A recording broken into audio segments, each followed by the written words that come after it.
ಅವನಿಗೆ ಇವನಿಗೆ ಎಲ್ಲ ಚಚ್ಕೊಂಡು ಜೋರಾಗಿ ಡೋರ್ನ ಎಲ್ಲ ಒದ್ದೆ, ಡೋರ್ನೆಲ್ಲ ಒದ್ದೆ.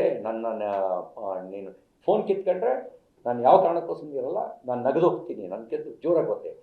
ಆವಾಗ ಹಿಂಗೆ ಫೋರ್ಸ್ ಮಾಡ್ತಿದ್ದಾರೆ ಅಂತ ಹೇಳಿ ನಾವೇನು ಮಾಡೋಕ್ಕಾಗತ್ತೆ, ನಮ್ಮದೊಂದು ಕರ್ಮ, ನಾವು ಕಾಕಿ ಬಟ್ಟೆ ಹಾಕಿರೋದಕ್ಕೆ.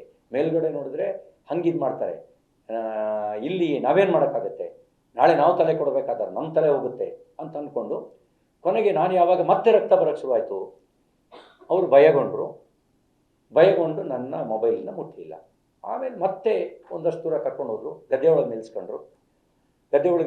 ಸರ್ ನಿಮ್ಮ ಕಾಲು ಹಿಡಿತೀವಿ ಸರ್, ನಿಮ್ಗೇನು ಮಾಡೋಕ್ಕಾಗಲ್ಲ ಸರ್, ನಾವೇನು ಮಾಡಲ್ಲ ಸರ್, ಫೋನ್ ಕೊಟ್ಬಿಡಿ ಸರ್ ಅಂದರು. ಅಂದರೆ ಫೋನಿನ ವಿಷಯ ಎತ್ತಿರು ಹುಷಾರ್, ನನ್ನನ್ನು ನೀವು ಅರೆಸ್ಟ್ ಮಾಡಿದ್ರಿ, ಯಾವ ಕಾರಣಕ್ಕೆ ಅರೆಸ್ಟ್ ಮಾಡಿದ್ರಿ ಅಂತ ತೋರಿಸಿ, ಅರೆಸ್ಟ್ ಮಾಡಿ ಕಸ್ಟಡಿ ಕೊಟ್ಟು FIR ಕೊಟ್ಟು ಆಮೇಲೆ ನೀವು ಬೇಕಾದ್ರೆ ನಂದು ಪಂಚನಾಮೆ ಮಾಡಿ ಜಪ್ತಿ ಮಾಡಿ, ನನ್ನ ಹತ್ರ ಏನಿದೆ ಅಲ್ಲ. ಈಗ ನಾನು ಹುಷಾರ್, ನನಗೆ ಹೆಂಗೆ ನಡ್ಕೋತೀರಿ ಅಂದರೆ ನೀವು ಬೇರೆಯವ್ರಿಗೆ ಹೆಂಗೆ ನಡ್ಕೋತೀರಿ ಅಂತ ನಾನು ಸ್ವಲ್ಪ ರೌದ್ರಾವತಾರ ತಾಳಿ ಹಲ್ಲು ಕಡ್ದು ಅವ್ರು ಭಯಗೊಂಡರು. ಆಮೇಲೆಲ್ಲ ಅನುನಯಿಸೋದೇ ಬಂತು. ಹಾಳಾದವನು ಹೇಳಪ್ಪ ಅವರಿಗೆ, ಒಬ್ಬ ಇನ್ನೊಬ್ನಿಗೆ ಹೇಳೋದು ಸರ್ ನೀವು ಮಾತಾಡಿ ಸರ್ ಅನ್ನೋದು, ನೀವು ಮಾತಾಡಿ ಅನ್ನೋದು, ನಾನೊಬ್ಬನೇ ಮಾತಾಡ್ತಿದ್ದೀನಿ ಅನ್ನೋದು.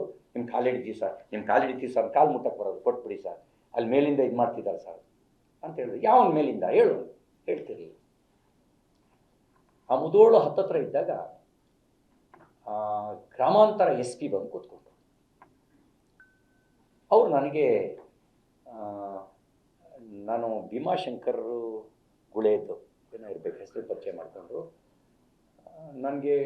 ನಿಮಗೆ ನಾನು ಮೀಟ್ ಮಾಡಿದ್ದೀನಿ ಅಂತಂದರು. ಆಮೇಲೆ ಇರಲಿ ಅಂತಂದೆ. ಆಮೇಲೆ ಏನು ತೊಂದರೆ ಆಗಲ್ಲ, ಹೆದರಬೇಡಿ ಅಂದರು. ಹೆದರೋದೇನ್ರಿ, ನೀವು ನಡ್ಸ್ಕೊಳ್ತಿರೋ ರೀತಿ ಅಂದ್ರಿ ನೀವು ಅಂತ ನಾನು ಜೋರು ಮಾಡಿದೆ. ಸರ್ ಫೋನ್ ಕೊಟ್ಬಿಡಿ ಸರ್ ಅಂದರು.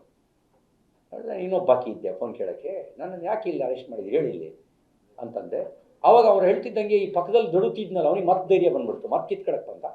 ನಾನು ಅವಾಗ ಜಬರ್ದಸ್ತ್ ಮಾಡಿ ಮತ್ತೆ ನಮ್ಮಿಬ್ಬರಿಗೂ ತಳ್ಳಾಟನು ಗಾಡಿ ಒಳಗೆ ನಡೀತು. ಗಾಡಿ ಒಳಗೆ ತಳ್ಳಾಟ ನೂಕಾಟ ನಡೀತು. ಆಮೇಲೆ ಅವರೇ ಮುಂದ್ಗಡೆ ಕೂತ್ಕೊಂಡ್ರು. ಅವರಿಗೂ ಡೈರೆಕ್ಷನ್ಗಳು ಬರ್ತಿತ್ತು, ಅಲ್ಲಿ ಇಲ್ಲಿ ಎಲ್ಲ ಇದು ಮಾಡಿ ಬುದ್ಧಿವಂತಿಕೆಲ್ಲ ಉಪಯೋಗಿಸಿ ಅವರು ನಮ್ಮ ಹಿಂದ್ಗಡೆ ಬರ್ತಿದ್ದ ಎಲ್ಲ ಗಾಡಿಗಳನ್ನು ಐಸೋಲೇಟ್ ಮಾಡಿದ್ರು, ಮಾಧ್ಯಮ ಐಸೋಲೇಟ್ ಮಾಡಿದ್ರು. ಕಬ್ಬಿನ ಟ್ರಾಕ್ಟ್ರಿಗಳನ್ನೇ ಅಡ್ಡ ನಿಲ್ಲಿಸ್ಬಿಟ್ರು ಅವರಿಗೆ. ನಮ್ಮದೊಂದು ಕಾರ್ ಹಿಂದ್ಗಡೆ ಬರ್ತಾಯಿತ್ತು, ಆ ಕಾರ್ನ ಒಂದು ಕ್ರಾಸ್ ರೋಡಿಗೆ ಹೊಡೆಯೋಕ್ಕೆ ಹೇಳಿ ನಿಲ್ಲಿಸಿ, ಆ ಕ್ರಾಸ್ ರೋಡಲ್ಲಿ ನಮ್ಮ ಗಾಡಿ ಪಾಸ್ ಆಗ್ತಿದ್ದಂಗೆ U-ಟರ್ನ್ ತೊಗೊಂಡು ಮತ್ತು ನಾವು U-ಟರ್ನ್ ತೊಗೊಂಡು ಗೊತ್ತಾಗಿ ನಮ್ಮ ಗಾಡಿ ಹಿಂದ್ಗಡೆ ಬರ್ತಿದ್ದಂಗೆ ಅದನ್ನು ಬ್ಲಾಕ್ ಮಾಡಿದ್ರು. ಅಲ್ಲಿಂದ ನನ್ನ ಮುಂದ್ಗಡೆ ಒಂದು ಎಸ್ಕಾರ್ಟು, ಇನ್ಯಾವ ವೆಹಿಕಲ್ಲು ಇಲ್ಲ. ಮತ್ತಿನ್ಯಾವುದೋ ಒಂದು ನಿಗೋಡುವ ಜಾಗಗಳಿಗೆ ಕರ್ಕೊಂಡು ಹೋದರು. ಅಲ್ಲಿಂದ ಇಲ್ಲ ಅವ್ನು ಟ್ವೀಟ್ ಮಾಡಿರೋದು ಬಂದಿದೆ, ಅವ್ನಿಗೆ ಹೆಂಗ್ರಿ ಫೋಟೋ ಹೆಂಗ್ರಿ ತೆಗೆದು ಹಾಕಿದ್ರಿ, ಈ ಫೋಟೋ ತೆಗಿಯೋಕೆ ಯಾಕ್ರಿ ಬಿಟ್ರಿ, ಟ್ವೀಟ್ ಮಾಡೋದು ಹೆಂಗ್ರಿ ಟ್ವೀಟ್ ಮಾಡ್ತಾನೆ, ಅವ್ನು ಮೊಬೈಲಿಂದ ಟ್ವೀಟ್ ಮಾಡ್ತಾ ಇದ್ದೀನೇನ್ರಿ, ಅವ್ರೇನು ಅಂದ್ಕೊಂಡಿದ್ದಾರೆ, ನನ್ನ ಆಫೀಸಲ್ಲಿ ಆಗೋ ಟ್ವೀಟ್ನು ನಾನೇ ಮಾಡ್ತಾಯಿದ್ದೀನಿ ಅಂತ ಅಂದ್ಕೊಂಡಿದ್ದಾರೆ, ಅದೆಲ್ಲ ಹೆಂಗ್ರಿ ಅಂತ ಅನ್ನೋದು ಕೇಳ್ತಾ ಇತ್ತು ನನಗೆ.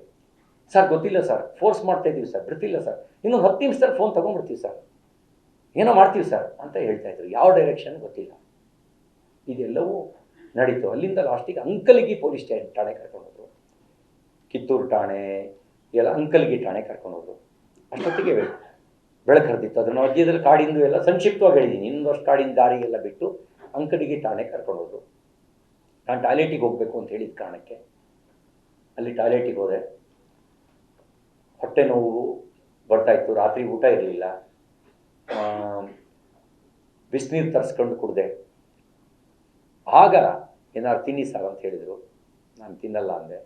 ಏನಾರು ತಿನ್ನಿ ಸರ್ ಅಂತ ಒಬ್ಬರು ರಿಕ್ವೆಸ್ಟ್ ಮಾಡಿ, ಸರ್ ನಮ್ಮ ಕರ್ಮದ್ದು ಸರ್, ನಮ್ಮ ಜೀವನ ನಮ್ಮ ಕರ್ಮದ ಜೀವನ ಸರ್, ನಾವು ಅತ್ಲೆಗೂ ಸಾಯ್ಬೇಕು ಇತ್ಲೆಗೂ ಸಾಯ್ಬೇಕು ಸರ್, ನಾವು ಹಿರಿಯ ಅಧಿಕಾರಿಗಳಿಗೆಲ್ಲ ಹೇಳಿದ್ರು ಸರ್, ಇದೆಲ್ಲ ಮಾಡೋದು ಬೇಡ ಸರ್, ನಮಗೆ ಅತಿರೇಕಕ್ಕೆ ಹೋಗುತ್ತೆ, ಬೇಡ ಸರ್ ಅಂದು ಸರ್. ಕೇಳಲಿಲ್ಲ ಸರ್, ಸಾರಿ ಸರ್, ತಪ್ಪು ತಿಳ್ಕೊಬೇಡಿ ಸರ್ ನಮ್ಮ ಮೇಲೆ ಅಂತ ಇದನ್ನು ಮಾಡಿದ್ರು. ನಾನು ಈಗೇನು ಉತ್ತರ ಕೊಡಲ್ಲ, ಎಲ್ಲಿ ಹೇಳಬೇಕು ಅದನ್ನೆಲ್ಲ ಹೇಳ್ತೀನಿ ಅಂತ ಹೇಳಿದೆ. ಆಮೇಲೆ ಅಂಸಂಖ್ಯೆ ಆಗ್ತಿತ್ತು ನನಗೆ. ಆಗ ನಾನು ಯೋಚನೆ ಮಾಡಿ, ಈಗ ಇಡ್ಲಿ ತಿಂದರೂ ಸಮಸ್ಯೆ ಆಗ್ಬೋದು ಅಂತ ಹೇಳಿ ಒಂದು ಸೀಬೆಹಣ್ಣು ತರಿಸ್ಕೊಡ್ತೀರಾ ಅಂತ ಕೇಳಿದೆ. ಒಂದು ಸೀಬೆಹಣ್ಣು ತರಿಸ್ಕೊಂಡು ಒಂದು ಸೀಬೆಹಣ್ಣು ತಿಂದೆ.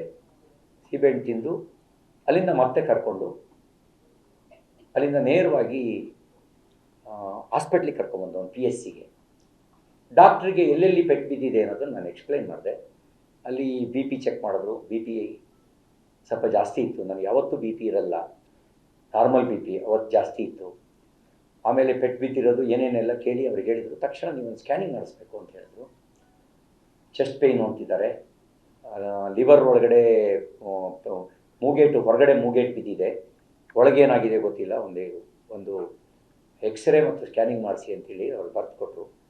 ಅವ್ರಿಗೆ ಬರೆದು ಕೊಟ್ಟು ಹೇಳ್ತಿದ್ದಂಗೆ ಮತ್ತೆ ನನ್ನನ್ನು ಹೊರಗಡೆ ಕೂರಿಸಿ ಪೊಲೀಸ್ ಆಫೀಸರ್ಸೇ ಒಳಗೋದ್ರು. ಏನು ಮಾತಾಡಿದ್ರು ಡಾಕ್ಟರ್ ಹತ್ರ ಗೊತ್ತಿಲ್ಲ, ಏನು ಬರ್ಸ್ಕೊಂಡು ಫೈನಲ್ ರಿಪೋರ್ಟ್ ಕೊಟ್ಟರು ನನಗೆ ಗೊತ್ತಿಲ್ಲ.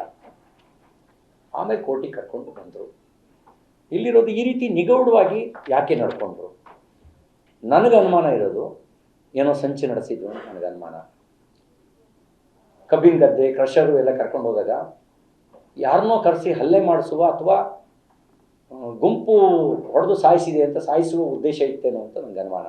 ಯಾಕೆಂದರೆ ವಿಧಾನ ಪರಿಷತ್ತಿನ ಒಳಗೇನೆ ನಿನ್ನನ್ನು ನೋಡ್ಕೊಳ್ತೀವಿ, ಹೊರಗಡೆ ಬಾ ಅಂತ ಧಮಕಿ ಹಾಕಿ, ನಿನ್ನ ವಿಧಾನ ಮಂಡಲದ ಮೊಗಸಾಲಿನಲ್ಲೇ ನಿನ್ನ ಪೀಸ್ ಮಾಡಿ ಕಳಿಸ್ತೀವಿ ಅಂತ ಬೆದರಿಕೆ ಹಾಕಿ ಹಲ್ಲೆ ಮಾಡಿದರು.